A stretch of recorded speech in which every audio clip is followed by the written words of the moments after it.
मंगलम भगवान वीरो मंगलम गौतमो गणी मंगलम कुंद कुंदार्यो जैन धर्मोस्तु मंगलम सर्वमंगलमांगल्यम सर्वकल्याणकारकं प्रधानं सर्वधर्माणां जैनं जयतुशासनं सहजानंद चैतन्य प्रकाशाय महीयसे नमो अनेकांत विश्रांति महिमने परमात्मने। आचार्य कुंद कुंद देव द्वारा रचित पंचास्तिकाय संग्रह नाम का ग्रंथ, इसकी 9वीं गाथा, उस पर गुरुदेव श्री के जो स्पष्टीकरण रूप प्रवचन हैं उस पर अपनी स्वाध्याय चल रही है। पेज नंबर है 326। यहाँ से अपन आज की स्वाध्याय प्रारंभ करते हैं कि यह बात यहाँ सिद्ध करते हैं। समझ में आया कि यह परमाणु हैं और इन परमाणुओं के अस्तित्व में विकृत अवस्था हुई, इसलिए आत्मा ऐसा मानता है कि मैं उसके कारण दुखी हूँ। अत्यंत झूठ बात है। अपना सत पर से भिन्न नहीं माना, पर के कारण दुखी हूँ यह माना, इसलिए पर को और स्वयं को एक माना है। दो की भिन्नता का इसे ज्ञान नहीं है। बराबर होगा क्या? ये जो कर्म पुद्गल परमाणु हैं उनकी सत्ता न्यारी और जीव चेतन वस्तु उसकी सत्ता न्यारी, तो इसका जो परिणाम वह उससे होता होगा क्या? ऐसा प्रश्न रखा। गजब बात भाई। तो कहते हैं कि जैसा अपना अस्तित्व है वैसा पर का अस्तित्व उसके कारण से है। उस प्रत्येक अस्तित्व में और उसके अस्तित्व का गुण और अस्थि वाला पदार्थ कथनचित किस प्रकार से नाम लक्षण से भेद है। यानी इस गाथा में सिद्ध यह करते हैं कि सत्ता का जो स्वरूप 8वीं गाथा में बताया वह सत्ता अस्तित्व गुण स्वरूप लक्षण रूप, और जो पदार्थ जो अस्तित्व गुण को धरता हुआ पदार्थ वह लक्ष्य रूप है। तो लक्षण लक्ष्य रूपता से नाम भेद तो है और वह लक्षण एक गुण है और द्रव्य अनंत गुण को धरने वाला है। इस भाव भिन्नता से उनमें कथनचित भेद तो है पर अर्थांतरपना नहीं है। वे पदार्थ भिन्नता नहीं है। जैसे कि जीव पदार्थ और कर्म पदार्थ पुद्गल, उसमें पदार्थ भिन्नता तो है ही, उसको एक माने तो यह उसकी मूर्खता है। और अपने अस्तित्व से अपनी अस्थि को मानना, क्योंकि अपना अस्थि गुण का मुझ से अनर्थांतरभूतपना है, अनन्यपना है, अर्थांतरभूत नहीं है, यानी अन्य पदार्थपना नहीं है ना। उस प्रत्येक अस्तित्व में, प्रत्येक अस्तित्व यानी कर्म परमाणुओं में एक एक परमाणु का अस्तित्व और जीव का अस्तित्व। तो जीव का अस्तित्व, तो जीव का अस्तित्व गुण, उनमें अस्थि वाला पदार्थ जीव, ये एक ही वस्तुपना है। तथापि उनमें लक्ष्य लक्षण से नाम भेद है, भाव भेद है। तो कथनचित भेद होने पर भी उनमें पृथकपना सिद्ध नहीं होता, इसलिए वह अन्य पदार्थपना वहाँ पर सिद्ध नहीं है। देखो, उस प्रत्येक अस्तित्व में और उसके अस्तित्व का गुण और अस्थि वाला पदार्थ कथनचित किस प्रकार से नाम लक्षण से भेद है, तो भी किसी प्रकार, कथनचित लिया न, किसी प्रकार से नाम लक्षण पने उनमें भेद है, तो भी पारमार्थिक द्रव्य से सत्ता अपृथक ही है। पारमार्थिक द्रव्य माने द्रव्य का वास्तविक जो स्वरूप, उससे उसका सत्ता रूप भाव, उसमें नाम भेद लक्षण भेद से भिन्नता होने पर भी उसमें अपृथकपना ही जानना, अपृथकपना ही मानना, स्वीकार करना, इस गाथा में ये वाली बात मुख्यतः कही गई है। उसके अस्तित्व से आत्मा, परमाणु में अस्तित्व से परमाणु भिन्न नहीं है, अपने अस्तित्व से आत्मा भिन्न नहीं, परमाणु के अस्तित्व से परमाणु भिन्न नहीं। जैसे कि दूसरी चीज़ भिन्न है, जैसे आत्मा और कर्म परमाणु भिन्न भिन्न हैं, ऐसे अस्तित्व और जीव पदार्थ, अस्तित्व पुद्गल का और पुद्गल पदार्थ, उनमें भिन्नपना नहीं है। आत्मा के अस्तित्व से जैसे दूसरे अस्तित्व द्रव्य भिन्न हैं, वैसे परमाणु में अस्तित्व से आत्मा आदि का अस्तित्व भिन्न है, वैसे आत्मा के अस्तित्व गुण से आत्मा भिन्न नहीं है। ऐसा इस प्रकार से भिन्न नहीं है। और किस प्रकार से भिन्न है, तो वो वाली बात कही कि वह नाम लक्षण के भेद से उसमें भिन्नता होने पर भी पृथकपना नहीं होने से वह उसके अन्य पदार्थपना नहीं कि सत्ता पदार्थ अन्य होए और जीव पदार्थ अन्य होए, सत्ता पदार्थ अन्य होए और पुद्गल परमाणु पदार्थ अन्य होए, ऐसा नहीं। जीव और पुद्गल में जैसी भिन्नता है, ऐसी भिन्नता प्रत्येक वस्तु के अपने गुण और उसके गुणी में नहीं है।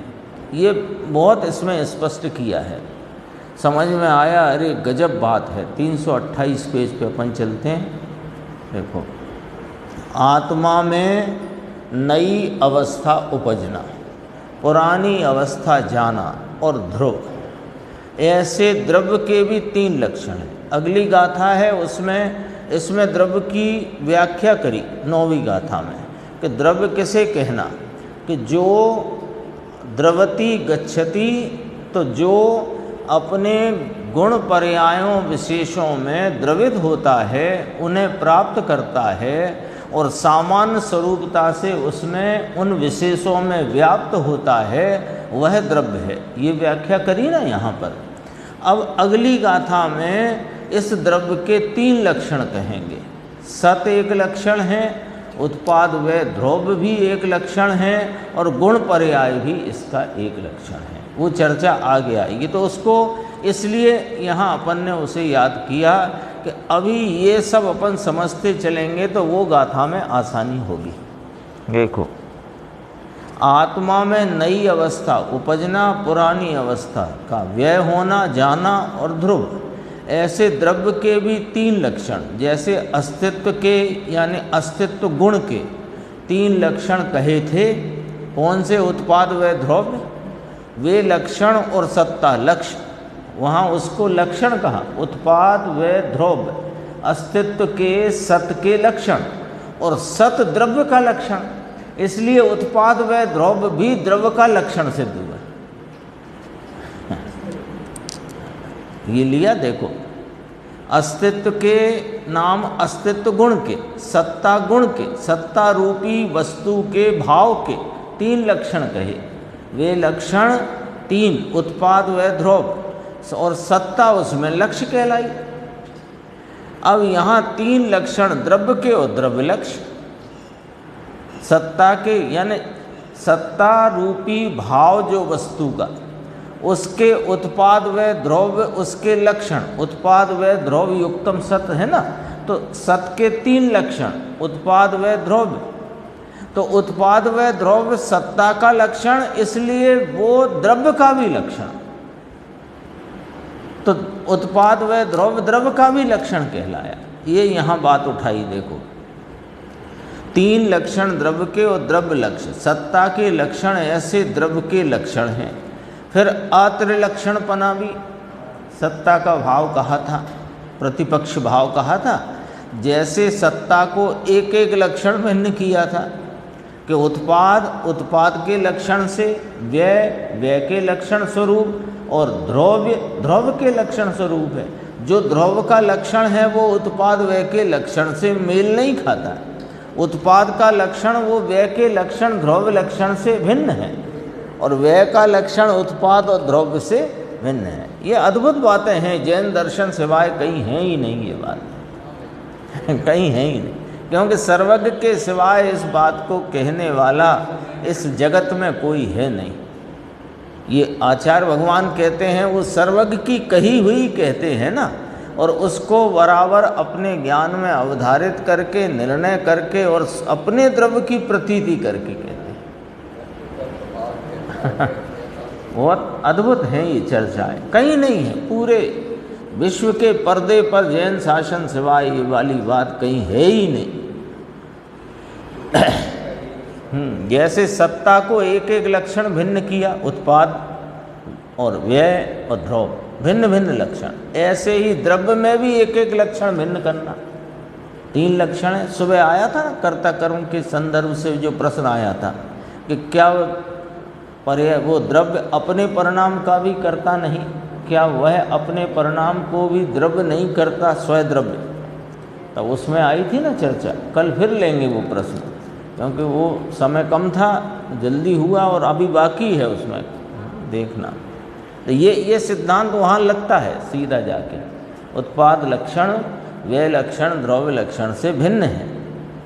3 लक्षण हैं महासत्ता रूप से, और एक एक लक्षण है वो अवान्तर सत्ता रूप से। ये शैली वहाँ पर प्रकट कर दी है 8वें नंबर की गाथा में। परंतु वह एक एक सत्ता भी जैसे गुण में ली थी, उत्पाद व्यय और ध्रुव, ऐसे द्रव्य में भी उत्पाद व्यय और ध्रुव एक एक लक्षण वाली सत्ता उतारना।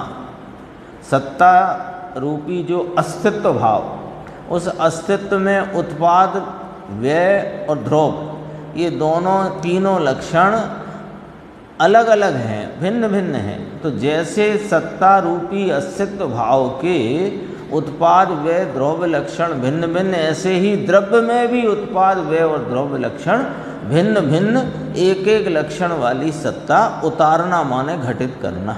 329। यह तो ज्ञान का विषय ऐसा है बापू, सूक्ष्म वस्तु है, वस्तु का स्वरूप सूक्ष्म है। जैसा सत्ता के अस्तित्व के लक्षण वर्णन किए थे, वैसे ही लक्षण द्रव्य के जानना। इसका हेतु कि हाँ, सत्ता और द्रव्य उनमें अनन्यपना होने से, उनमें लक्ष्य लक्षण भाव रूप भिन्नता होने पर भी, उनमें अपृथकपना होने से, उनमें अर्थांतरभूतपने का अभाव है, यानी अनर्थांतरभूत हैं, अनन्य रूप हैं। इसलिए जो बात जो लक्षण सत्ता रूपी भाव अस्तित्व के कहे समझे, वही लक्षण द्रव्य के जानना। क्योंकि द्रव्य और सत्ता अर्थांतर नहीं है, पदार्थ अंतर नहीं है, अन्य पदार्थपना नहीं है। सत्ता नाम का गुण अन्य होए और द्रव्य अन्य हो, ऐसा नहीं है।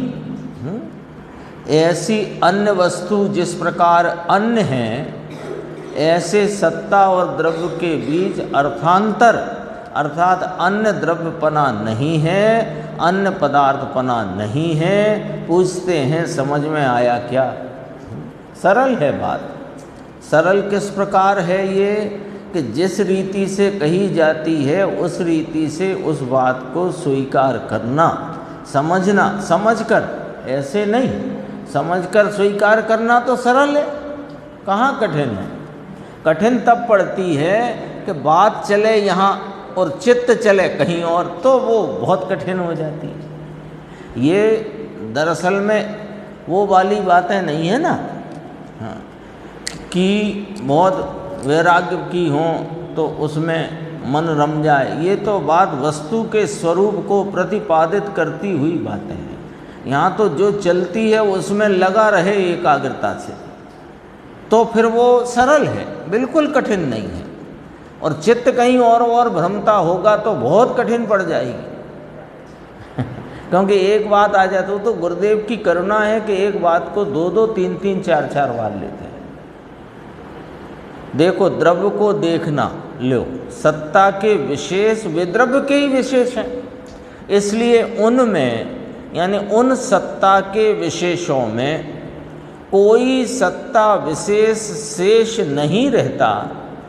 लो, सत्ता का कोई अंश द्रव्य से बाकी भिन्न रहता है ऐसा नहीं है। यानी उत्पाद व द्रव्य सब लिए थे ना, पूरे लिए थे।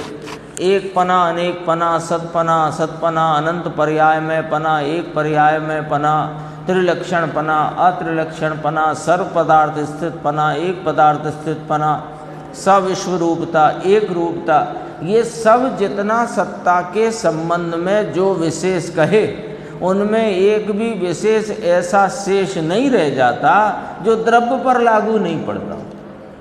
इसलिए भी यह सिद्ध होता है कि सत्ता और द्रव्य उनमें पदार्थ का अन्यपना या अन्य पदार्थपना किंचित भी घटित नहीं होता। इस गाथा का मूल भाव ये है कि सत्ता और पदार्थ के अर्थांतरपना यानी अर्थांतरपना नहीं है, इसकी सिद्धि करना है। इस 9वें नंबर की गाथा एक ही है, अपृथकपना है। देखो, सत्ता का कोई अंश द्रव्य से बाकी भिन्न रहता है ऐसा नहीं है कि जो सत्ता की वस्तु से द्रव्य से पृथक स्थापित करे, सत्ता की वस्तु से सत्ता को पृथक स्थापित कर सके, ऐसा सत्ता में कोई भाव नहीं है ऐसा शेष कि जो द्रव्य में नहीं होता। द्रव्य नाम सब लेना यहाँ पर, चेतन अचेतन, जीव अजीव, पुद्गल, धर्म धर्म, आकाश काल, सब पदार्थ, ज्ञान लक्षण आत्मा का है ना, स्पर्श रस गंधादि पुद्गल का, गति हेतु तो धर्मास्ति का, स्थिति हेतु तो अधर्मास्ति का, अवगाहन हेतु तो आकाश का, वर्तना हेतु तो काल का, ये उनके लक्षण विशेष। लेकिन ये सब द्रव्यों का एक सामान्य लक्षण सत, तब तो वो सादृश्य अस्तित्व को सूचित करती महासत्ता। ऐसे ही नहीं है चर्चा, सब चर्चा का लॉजिक है। हाँ, वो लिंक करके आएगी चर्चा, क्योंकि अपने को ऐसा लगे कि ये महासत्ता की चर्चा करी काय को, आप तो जब स्वरूप अस्तित्व है तो स्वरूप अस्तित्व की बात करो। लेकिन सभी में स्वरूप अस्तित्व है ये वाली बात भी बता करके सत द्रव्य का लक्षण है ये सिद्ध करना है। अपने को लग सकती है बात कि जब स्वरूप अस्तित्व से ही सत्ता, स्वरूप अस्तित्व से ही वस्तु की अस्थि है, मुझसे कर्म परमाणुओं की अस्थि नहीं, कर्म परमाणुओं से जीव का अस्तित्व नहीं, जब स्वरूप अस्तित्व ही सिद्ध करना था तो महासत्ता की चर्चा करी क्यों थी? कि महासत्ता की चर्चा इसलिए करी थी कि आत्मा ज्ञान लक्षण से लक्षित, कर्म परमाणु स्पर्श रस गंध वर्ण से लक्षित भिन्न भिन्न पदार्थ हैं, लेकिन इन पदार्थों का कोई ऐसा लक्षण है क्या जो सब पदार्थों में पाया जाए कि सत लक्षण है? तो सब पदार्थों के सत स्वरूप का सादृश्य भाव, एक रूप भाव से महासत्ता कहकर स्वरूप अस्तित्व को अवान्तर सत्ता कहा, और उसमें त्रिलक्षणपना, अत्रिलक्षणपना, सर्व पदार्थ स्थित, एक पदार्थ स्थित, ऐसे सप्रतिपक्षपना भी घटित किया। सामान्य बात नहीं है। गुरुदेव कहते हैं मुनिराज जंगल में रहकर कितना गजब का काम करके गए। बोलो, पोन्नूर की पहाड़ी पर ग्रंथों की ऐसी रचना। देखो, अपना भगवान अपने में है, परमाणु परमाणु में है, दूसरे आत्माएं दूसरे आत्मा में है, किसी को कुछ लेना देना नहीं है, तो भी सबका लक्षण सत सब है ना। ये पॉइंट भी पकड़ना जरा, ये इस पॉइंट से दृष्टि का विषय मिल सकता है ना। है पना, हाँ, तो है पने में अपनी हयाती ढूंढना, तो है पने से ही तो है। अस्तित्व किसे कहते हैं? ये है, ये है, ये है, ये है, ये है, तो है माने क्या? सत्ता। हाँ, वास्तव में तो स्वरूप अस्तित्व की ही बात है, बस स्वरूप अस्तित्व से सब द्रव्यों में सतपना है ये सिद्ध कर दिया महासत्ता से। और सब द्रव्यों का लक्षण सत है और वो लक्षण अपने लक्ष्य से भिन्न नहीं है, ये 9वीं गाथा में। अब 10वीं में कहेंगे कि सत भी द्रव्य का लक्षण है, उत्पाद व द्रव्य भी द्रव्य का लक्षण है, गुण पर्याय भी द्रव्य का लक्षण है। यहाँ चेतन अचेतन का भेद नहीं, सब द्रव्यों के ऐसे ही लक्षण। इस प्रकार आत्मा में भी अस्तित्व नाम का जो गुण है उसे दूसरे को कुछ अस्तित्वपने संबंध नहीं है। क्यों? कि उसका अस्तित्व गुण उसमें आए ना ख्याल। आगे फिर बात करेंगे, कल परमात्म प्रकाश में गाथा आएगी, उसमें कहेंगे कि ये आत्मा उत्पाद व सहित भी है और उत्पाद व रहित भी है। वहाँ दृष्टि का विषय बताना है, यहाँ वस्तु की सिद्धि करना है ना। गुरुदेव कहते हैं योगेंद्र देव ही नहीं, कुंद आचार्य के बाद जितने आचार्य हुए उन सबकी ग्रंथ रचना में कुंद आचार्य की छाप स्पष्ट दिखती है। उनके बाद जितने आचार्य हुए, पूज्यपाद स्वामी हुए, अकलंग देव हुए, उमा स्वामी हुए, अमृतचंद्र आचार्य, जयसेन स्वामी, जो नाम लो सब योगेंद्र देव, सबके ग्रंथ रचनाओं में कुंद आचार्य की छाप स्पष्ट दिखती। चाहे ज्ञान प्रधान शैली वाले ग्रंथ हों, चाहे दृष्टि प्रधान शैली वाले अध्यात्म के ग्रंथ, साफ दिखती है। और अष्टपाहुड़ जैसी रचना जो आचार्य कुंद देव ने की, वो चरणानी योग का ग्रंथ है, पर उसमें भी उनकी दृष्टि प्रधानता की मुख्यता कुंद आचार्य की छूटी नहीं है। अष्टपाहुड़ नियम सार चरणानी योग का आध्यात्म वाला ग्रंथ है, आध्यात्मिक चरणानी योग।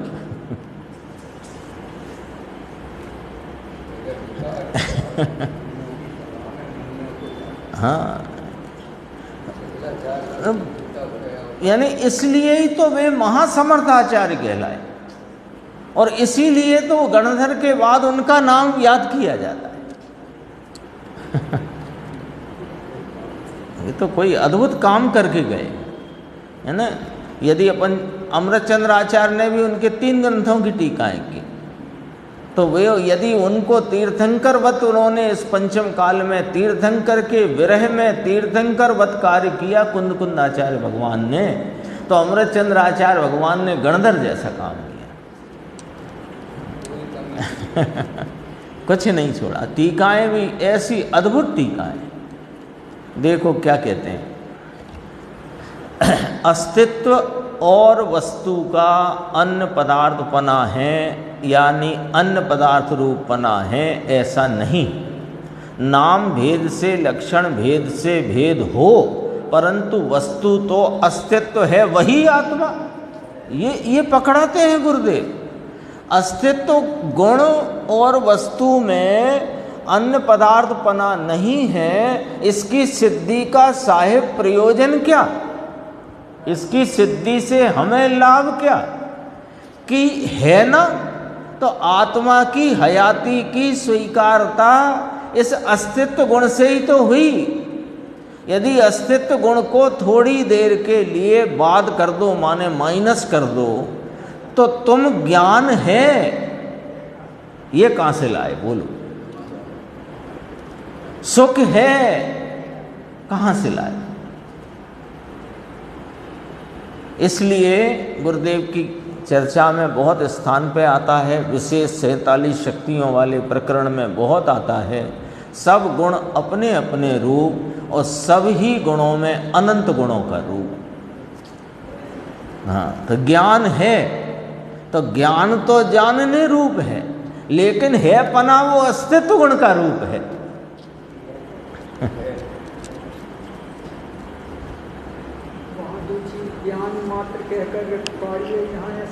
हाँ, अब वो सत्ता को आप उस द्रव्य से माइनस कर दो तो कोई गुण की हयाती नहीं ठहरेगी। और गुण की नहीं ठहरेगी तो गुणी की नहीं ठहरेगी। और जब तक ठहरे हयाती अपनी ना ठहरी तो फिर इसकी स्वीकारोक्ति कैसे, इसमें आप रूपता की प्रतीति कैसे, बताओ। लक्षण लक्ष्य का अंतर करके बताया है। हाँ। क्यों बताया, वो आया ना 47 प्रसाद मान और प्रसाद। हाँ, ऐसा वो करके हाँ, प्रसिद्धत्व और प्रसाद मानत्व ऐसा उसमें भाव लिया। इसमें भी आने वाला 10वें नंबर की गाथा, 10वें नंबर की इसी गाथा में लक्ष्य लक्षण का भेद है, पर वो उससे उसकी प्रसिद्धि है। हाँ देखो, परमाणु से भी जो अस्तित्व है वही परमाणु है। देखो, अस्तित्व गुण की उस पदार्थ से अनन्यपने सिद्धि होने से जो सत्ता का भाव है वो पदार्थ नाम द्रव्य को है पना, उसकी हयाती मौजूदगी है पने को, उसके होने पने को सिद्ध कर देता है, उसके अनंत गुणों के स्वरूप का है पना सिद्ध कर देता है। देखो, यह सत्ता कहो या अस्तित्व, ये हो गया ना, परमाणु ये रजकण अस्तित्व गुण है ना, तो अस्तित्व गुण है, उससे परमाणु है। परमाणु की अस्थि हयाती उसके अस्तित्व गुण से है। ये सत्ता कहो या अस्तित्व गुण कहो, समझ में आया? लड़के को सिखाते हैं नहीं, पहला गुण है, कहाँ गया खुशबू, अस्तित्व गुण आता है या नहीं? 6 गुण नहीं आते, अस्तित्व वस्तुत्व प्रमेयत्व आदि, ये अस्तित्व वस्तुत्व द्रव्यत्व प्रमेयत्व अगु लघुत्व ऐसे सब आते हैं ना, प्रदेशत्व। तो ये अस्तित्व वह सत्ता, अस्थि, सबसे पहले सामान्य गुणों की चर्चा में अस्तित्व गुण की बात सबसे पहले। हाँ, क्योंकि वहाँ से यदि अस्तित्व गुण ही नहीं तो वस्तुत्व गुण है, ये कौन कहे? 6 सामान्य गुण हैं, तो अस्तित्व गुण सिद्ध हो तब तो वस्तुत्व गुण है, ये बात खड़ी रहे, अन्यथा कैसे? सब बात इस जिन दर्शन में एक भी बात बिना लॉजिक की नहीं है। इसलिए पंडित जी ने बहुत स्पष्ट कहा, युक्ति के अवलंबन से और न्याय से अपने ज्ञान में वस्तु का स्वरूप अवधारण करना, निर्धारित करना, निर्णय करना, सुना सुनाई का काम नहीं चलेगा। ये 9वीं गाथा की चर्चा अपनी पूर्ण होती है, 10वीं गाथा अपन प्रारंभ करते हैं। देखो, गाथा का पाठ करें। हाँ, मुफ्त में ही है ये। 10वीं गाथा, अच्छा उसमें पीछे आ गया। हाँ,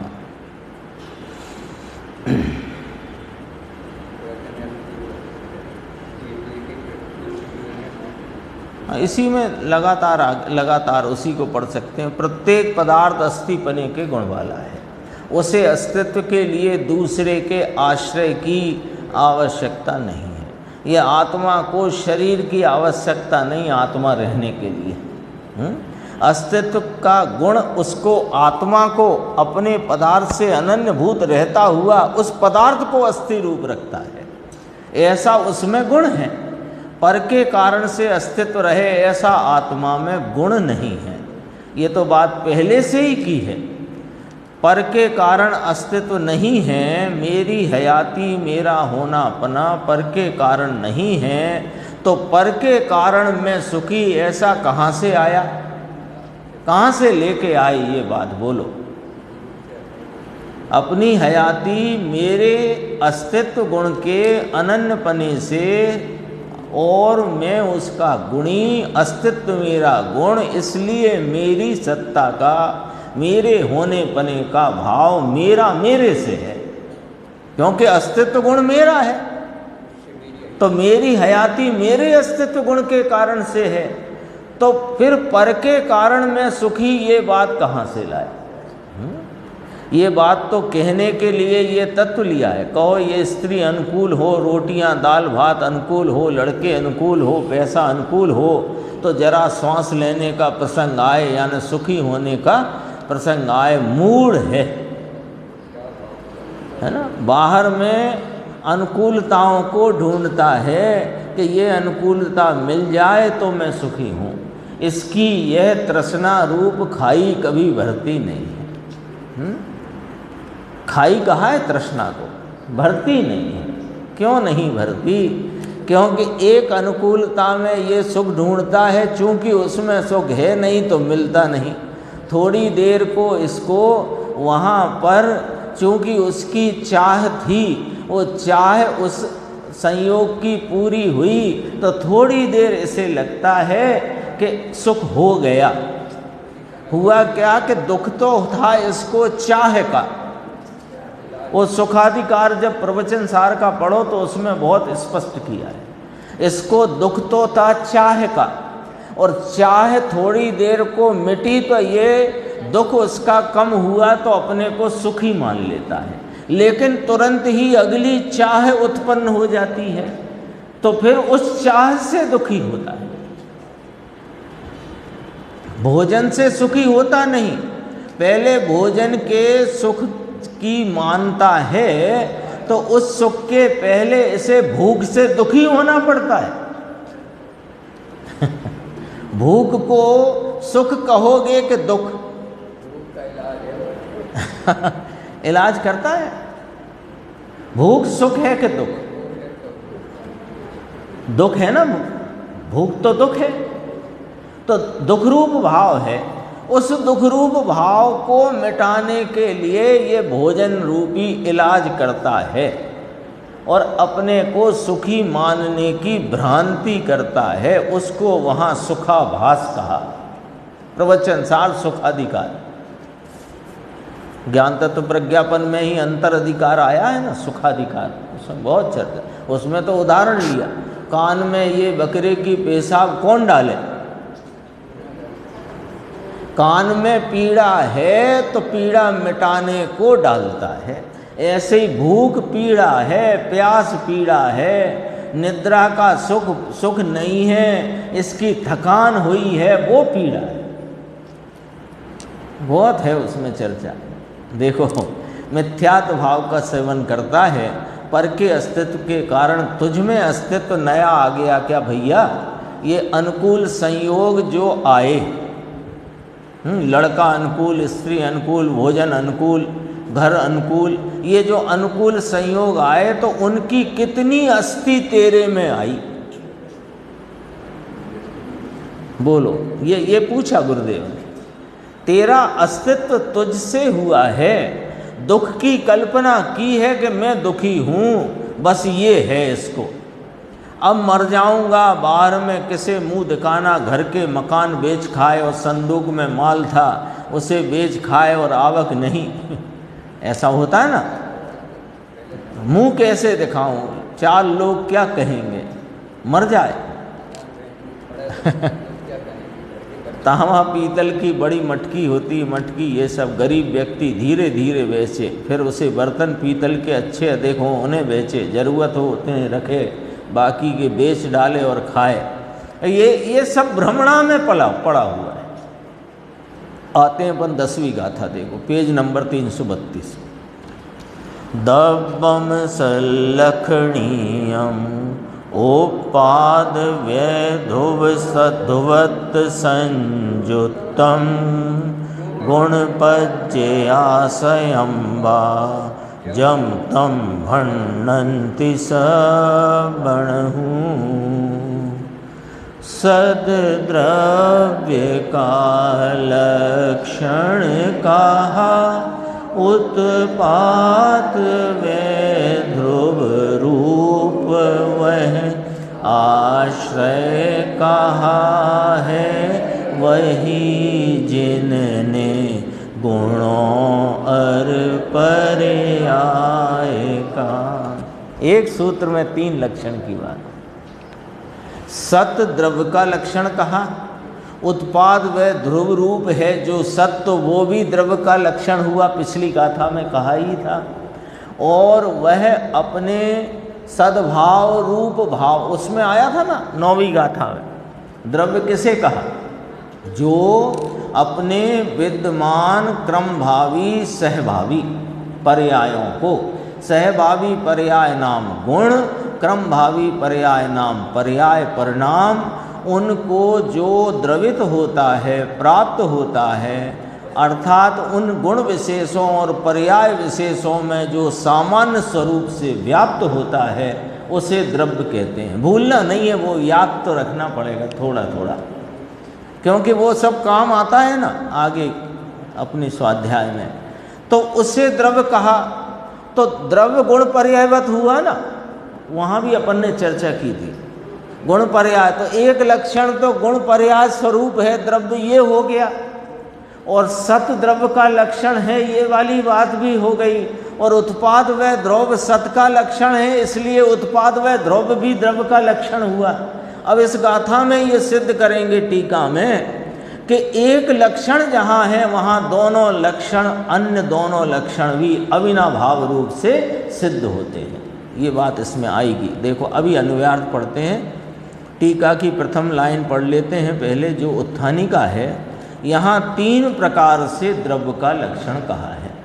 देखो या अपन उसे सामान्य भाषा में बोल रहे हैं कि द्रव्य के 3 लक्षण कहे, है ना, और उसकी वास्तविक शास्त्रीय स्वरूप भाषा इस प्रकार समझना कि द्रव्य का लक्षण 3 प्रकार से कहा गया। आ गई बात समझ में? 3 प्रकार से कहा गया। एक लक्षण है सत द्रव्य लक्षण, उसी को 3 प्रकार से कहा। क्यों कि सत क्या कि उत्पाद व ध्रुव, तो द्रव्य का लक्षण भी उत्पाद व ध्रुव हुआ, सत भी द्रव्य का लक्षण कहने में आया, और वह सतरूप रहता हुआ उत्पाद व माने पर्याय और ध्रुव नाम गुण, तो गुण पर्याय में व्याप्त होता है। तो तीसरी बात आ गई, 3 प्रकार से कहा है। अन्वयार्थ देखते हैं। देखो जो सल लक्षण कम सत लक्षण वाला है, द्रव्य की बात कर रहे हैं, नीचे कहना है उसे, तद सर्वज्ञा द्रव्यम भणंती, उसे सर्वज्ञ द्रव्य कहते हैं। किसे? कि जो सत लक्षण वाला है, जो उत्पाद व ध्रुव संयुक्त है, अथवा गुण पर्याय आश्रयम, जो गुण पर्यायों का आश्रय है, उसे सर्वज्ञ द्रव्य कहते हैं। तद सर्वज्ञा द्रव्यम भणंती। मूल गाथा में भी देखो अपन ने पढ़ा था ना, गुण पज्यय आशयम, गुण पर्यायों का जो आश्रय है। बा जम तम भणंति सब बणु, सब सर्वज्ञ उसे द्रव्य कहते हैं। जम तम भणंति। टीका, सत द्रव्य का लक्षण है। पूर्वोक्त लक्षण वाली सत्ता से द्रव्य अभिन्न होने के कारण सत स्वरूप ही द्रव्य का लक्षण है। ये 9वीं गाथा में सिद्ध हो गई बात।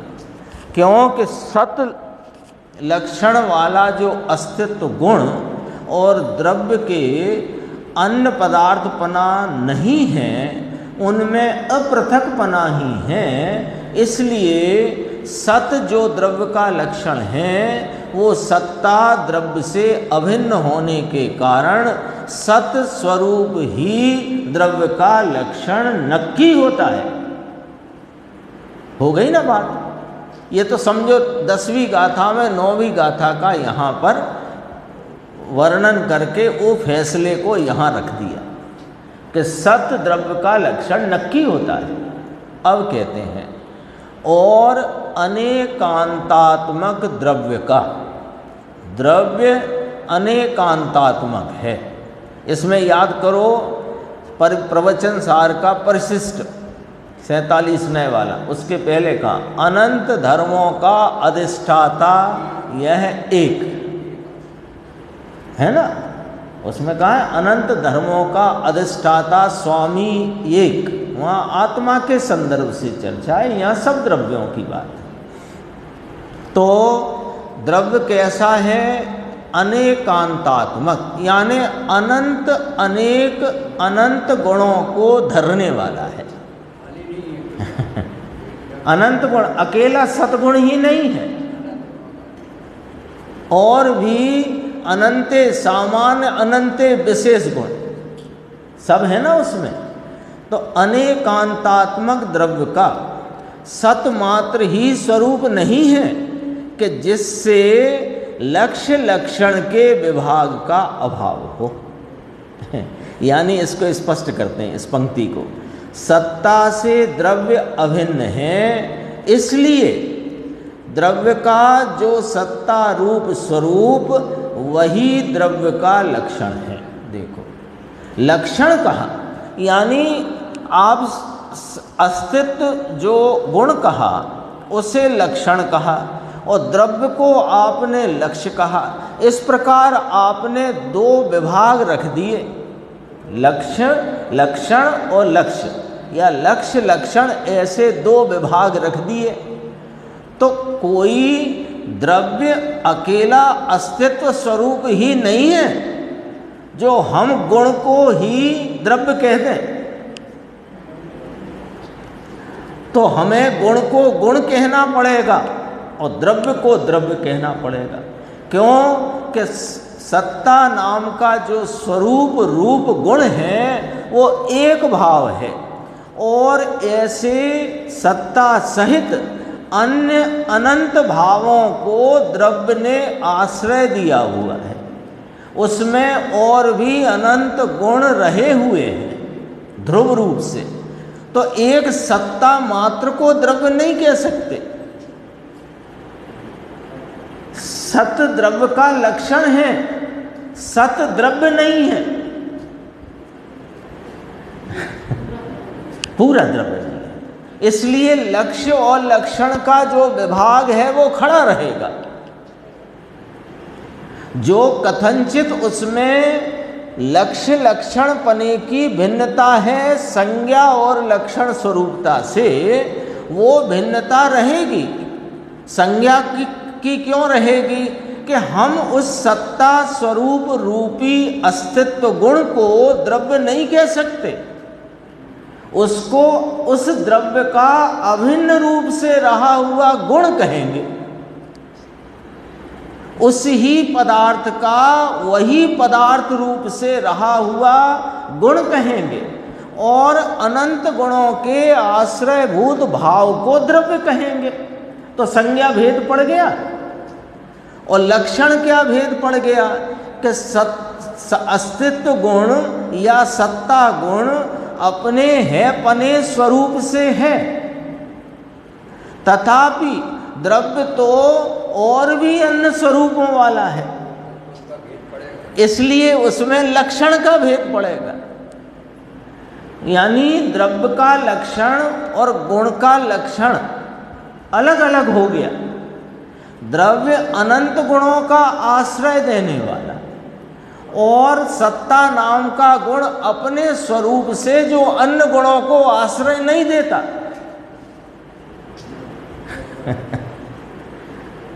गुण अन्य गुण की परिभाषा लिखी पंचाध्यायीकार ने।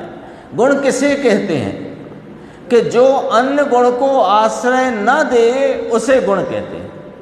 पंचाध्यायी में ऐसी परिभाषा आई। ये थोड़ी बात को बारीकी से यहाँ रखा है तो उसको बारीकी से समझना। देखो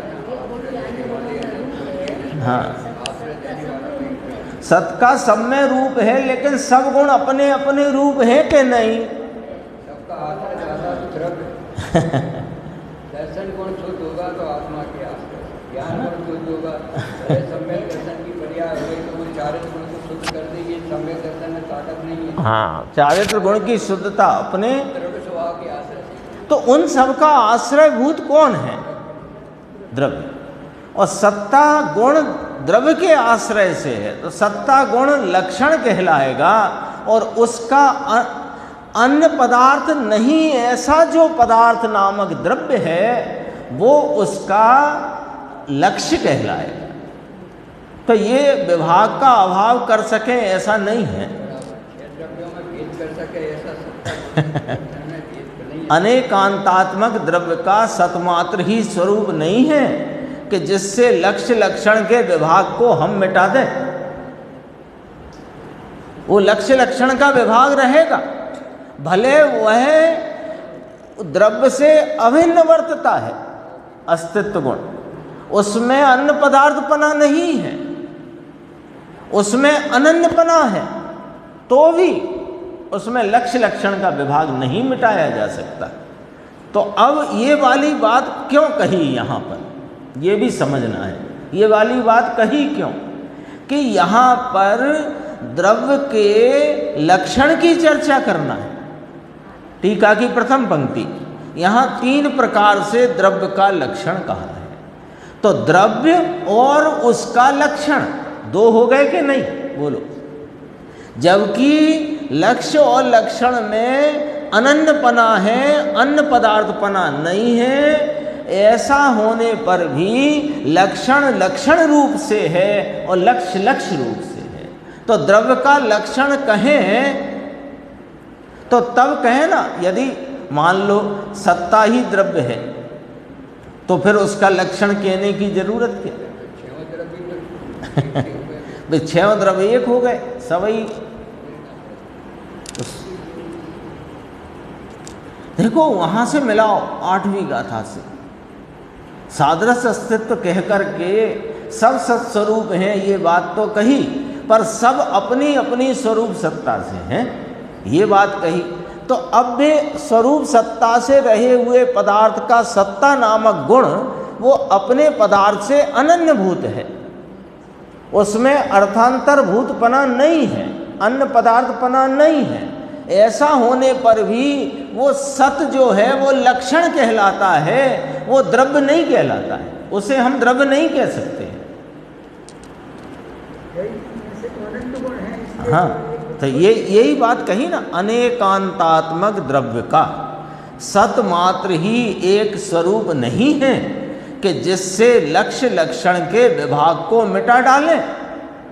देखो उनमें अपृथकपना है तो वस्तुपने में एक ही है, तो वस्तुपने से उनमें एक पने का अभाव नहीं है। तथापि वस्तु एक सत्स्वरूप मात्र ही नहीं है, उसमें और भी अन्य अनंत गुण हैं, इसलिए लक्ष्य लक्षण का विभाग नहीं मिटाया जा सकता।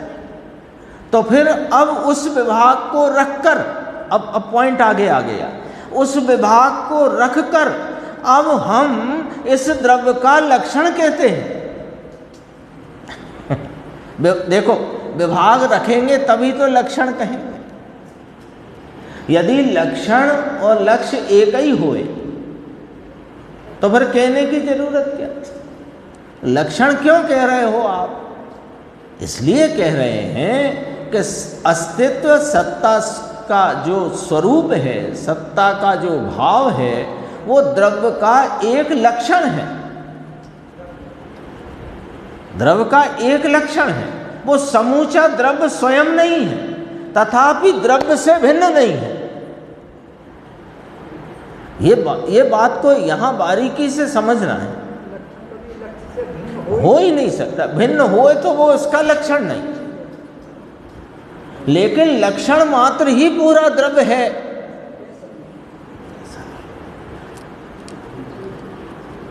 ये चर्चा को थोड़ा ख्याल में लेना हो तो अपन वहाँ याद करते हैं समयसार परमागम का परिशिष्ट।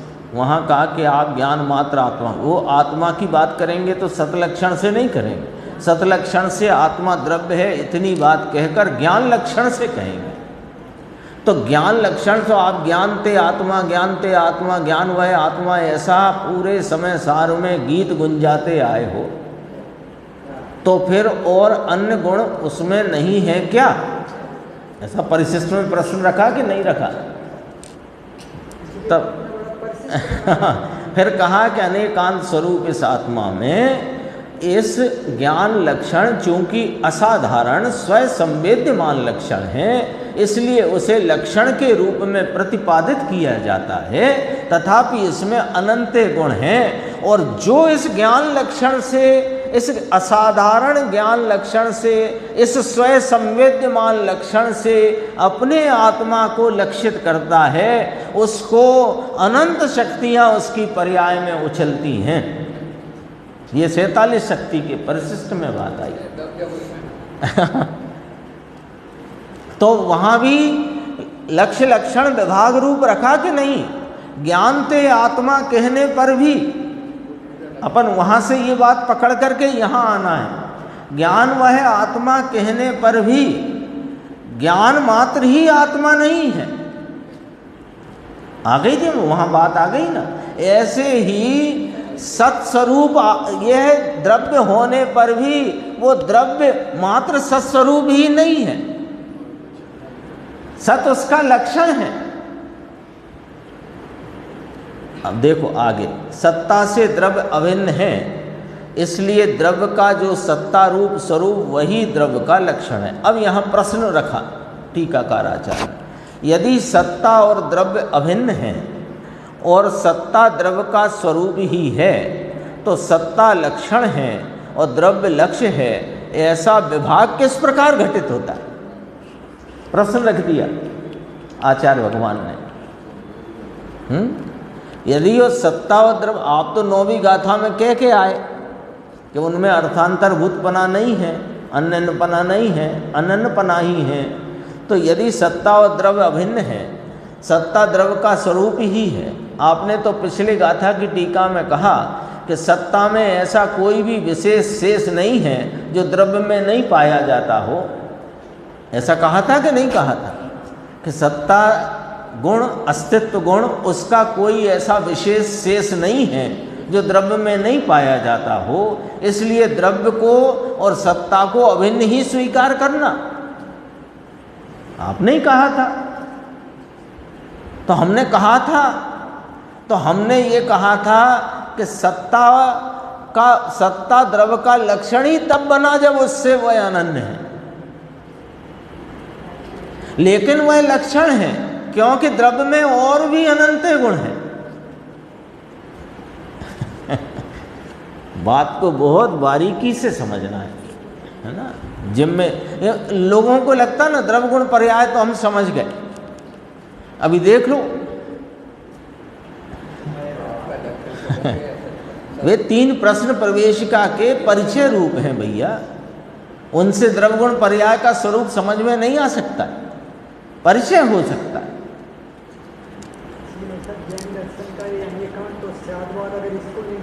नहीं समझेंगे तो ये वस्तु को बिना स्यादवाद की रीति से कहा ही नहीं जा सकता।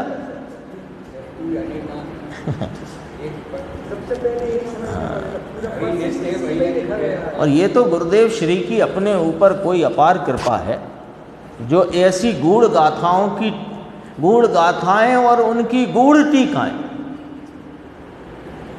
सच कहते हैं यदि गुरुदेव श्री ना हो तो ये टीका ही नहीं समझ में आए। कोई इसमें पंडिताई व्याकरण से नहीं समझ में आ सकती, ये सच्चाई है। ये तो यहाँ चश्मा लगाना पड़ता है स्वाधीनता वाला, जो गुरुदेव श्री ने अपने को सबको वो बांट दिए। वो चश्मा लगाओ फिर देखो क्या गजब की बात है। थोड़ा सा इतना ही लेना है। सत्ता लक्षण है और द्रव्य लक्ष्य है, ऐसा विभाग कैसे घटित कर दिया आपने? जबकि सत्ता और द्रव्य में तो अन्य पदार्थपना नहीं है, अनन्यपना है। तो अनन्यपना है, अपृथकपना है, तो फिर आपने विभाग कैसे घटित कर दिया? प्रश्न रखा। उत्तर, अनेकांतात्मक द्रव्य के अनंत स्वरूप हैं, उनमें से सत्ता भी उसका एक स्वरूप है। इसलिए अनंत स्वरूप वाला द्रव्य वह लक्ष्य है और उसका सत्ता नाम का स्वरूप उस पदार्थ का, वस्तु का लक्षण है। ऐसा लक्ष्य लक्षण विभाग अवश्य घटित होता है, अवश्य घटित होता है। आई बात ख्याल में देखो। इस प्रकार अबाधित रूप से, बाधा बिना अबाधित रूप से सत द्रव्य का लक्षण है, ये बात सिद्ध होती है। और लक्ष्य लक्षण का विभाग है, ये बात भी सिद्ध होती है। शेष चर्चा और अपन आगे की स्वाध्याय में करेंगे।